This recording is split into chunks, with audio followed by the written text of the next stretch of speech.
So, heart is the most important vital organ in the body. It keeps working round the clock tirelessly till we die, and it consists of various structures within the heart. There are coronary arteries which supply nutrition to heart muscle, there are valves which regulate the blood flow, and there is a electrical system which constantly generates electric current which drives the heart. So, heart disease can affect any of these systems. Commonly when we talk of heart attack or heart disease, most people believe that it is because of coronary artery blockages or cholesterol deposits in the heart, but there are so many other illnesses that can affect the heart, and we all must be aware of that. But first of all, let us begin with the coronary arteries.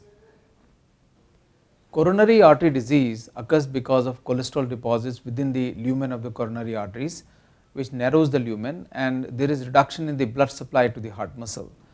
So, the person who is affected, he starts feeling discomfort in the chest or breathlessness during fast walking or on climbing stairs or walking uphill, and this is called angina. Sometimes there can be a clot formation within the artery because of this blockage, and the person then gets acute heart attack or acute myocardial infarction.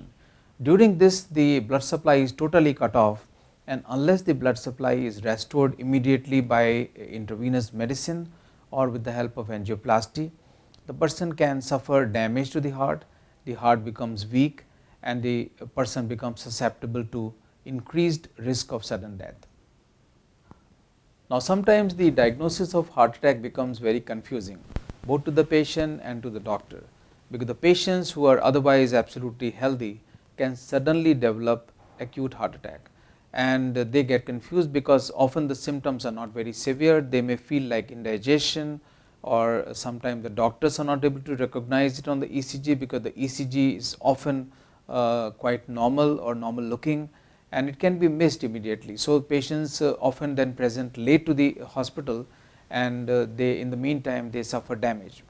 However, if the patient comes on time, then we immediately take the patient to angiography lab and diagnose the blockage of coronary artery, and then we can immediately perform a coronary angioplasty and open the artery so that the damage to the heart muscle is minimized, and the person has a better outcome.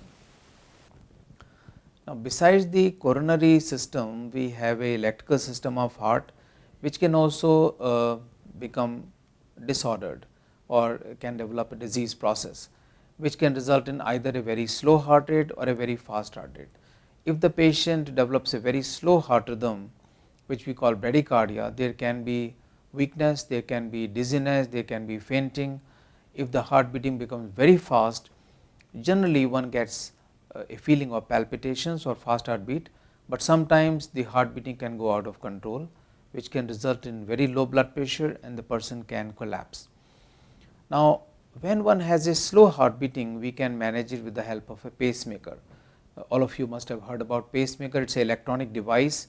It has a battery, it has electronic circuits, and it has a wire connected to the heart, and it keeps on generating electric current and regularly delivers it to the heart, thereby preventing any slowing of the heart rate. On the other hand, some patients who have a problem of very fast heart beating, which can lead to sudden death and cardiovascular collapse, we have to immediately give electric shock to the patient.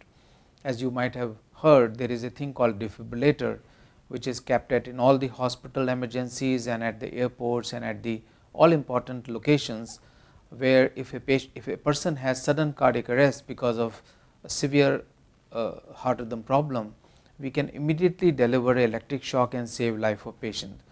Now, these devices have been miniaturized for last 2 decades, which is called implantable defibrillator, and these implantable defibrillator or ICDs can be implanted within the body, which work like a mini CCU, that is, they have a both monitoring and response functions. They can monitor the heart rhythm regularly, moment to moment, and whenever they detect a life threatening rhythm, they can automatically deliver electric shock to save life of a patient.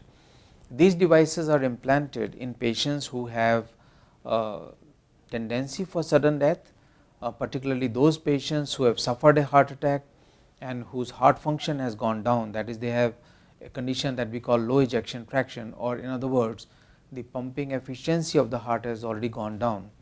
So, a heart patient should constantly be aware of what is his efficiency of heart and if the efficiency is 35% or less, then these persons are more susceptible to sudden death, and they should consider getting an implantable defibrillator implanted, unless they have very severe heart failure where ICD cannot help them. But patients who have moderate heart failure and who have low ejection fraction, they can benefit from implantable defibrillator, in the sense that it increases the longevity of the person.